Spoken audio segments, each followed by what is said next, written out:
সকলোলৈকে পুনৰবাৰ স্বাগতম জনালোঁ। আজি আমি আলোচনা কৰিবলৈ লৈছোঁ শিশু সুৰক্ষা সমাজ অৰ্থাৎ চাইল্ড ৱেলফেয়াৰ কমিটি আৰু জুভেনাইল জাষ্টিচ বোৰ্ডত খালী হোৱা 139টা পদৰ সম্পৰ্কত।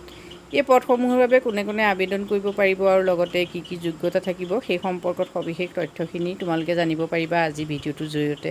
ৰাজ্যৰ শিশু সুৰক্ষা সমাজ অৰ্থাৎ চাইল্ড ৱেলফেয়াৰ কমিটি আৰু জুভেনাইল জাষ্টিচ বোৰ্ডৰ অধীনত চেয়াৰপাৰ্চন সদস্য নিযুক্তিৰ বাবে ইতিমধ্যে বিজ্ঞাপন জাৰি কৰা হৈছে।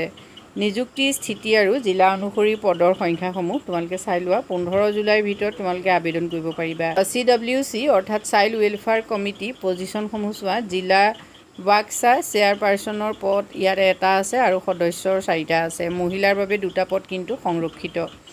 বৰপেটাত তেনেকৈ এটা পদ, চেয়াৰপাৰ্চনৰ এটা পদ, সদস্যৰ 4টা, 2টা পদ মহিলাৰ বাবে সংৰক্ষিত।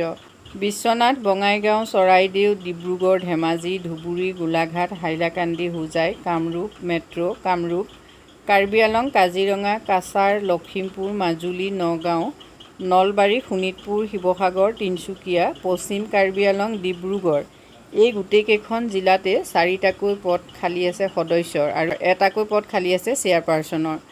প্ৰতিটো ডিষ্ট্ৰিক্টতে 2টাকৈ পদ মহিলাৰ বাবে সংৰক্ষিত হৈ থাকিব।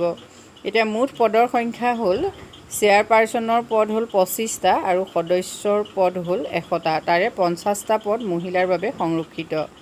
JJB অৰ্থাৎ জুভেনাইল জাষ্টিচ বোৰ্ডৰ খালী হোৱা পদসমূহ তোমালোকে চোৱা। ইয়াত সামাজিক কৰ্মীৰ বাবে পদ খালী হৈছে।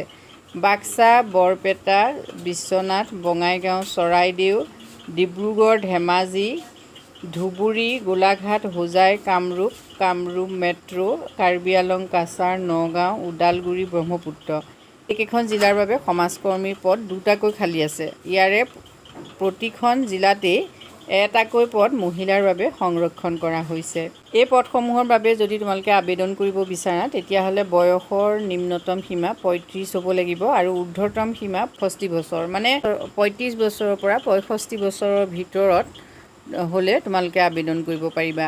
বয়সৰ প্ৰমাণপত্ৰ ইয়াত দাখিল কৰিব লাগিব। প্ৰাৰ্থী স্বাস্থ্য, শিক্ষা, মনোবিজ্ঞান, সমাজকৰ্ম, আইন, সমাজ বিজ্ঞান ইত্যাদি বিষয়ত স্নাতক বা স্নাতকোত্তৰ ডিগ্ৰীধাৰী হ'ব লাগিব।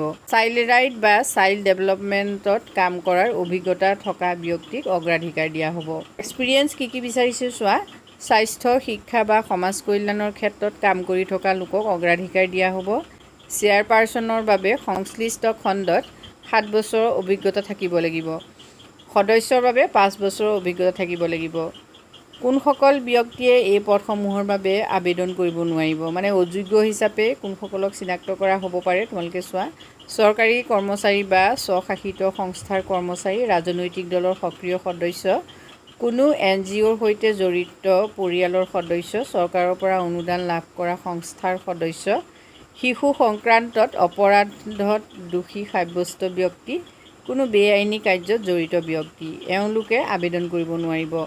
নিযুক্তি প্ৰক্ৰিয়াটো চোৱা। আবেদনসমূহ জিলা শিশু সুৰক্ষা আয়ুক্ত অৰ্থাৎ DCPUৰ কাৰ্যালয়ত জমা দিব লাগিব। মানে প্ৰতিটো ডিষ্ট্ৰিক্টৰ DCPUৰ অফিচত তোমালোকে এই আবেদন পত্ৰ জমা দিব লাগিব আৰু 15 জুলাই হ'ল লাষ্ট ডেট। 15 জুলাইৰ ভিতৰত আবেদন পত্ৰ জমা দিব লাগিব। আবেদনসমূহ জিলাস্তৰীয় নিৰ্বাচনী সমিতিৰ মাধ্যমেদি বাছনি কৰা হ'ব। অন্তিম সিদ্ধান্ত ৰাজ্য শিশু সুৰক্ষা সমাজৰ হ'ব।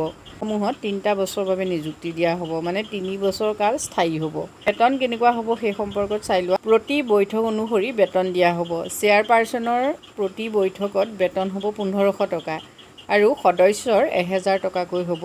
প্ৰতি মাহত 6 ঘণ্টা কাম কমেও হ'ব লাগিব।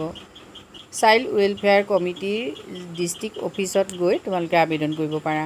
আজিলৈ ইমানেই, ধন্যবাদ।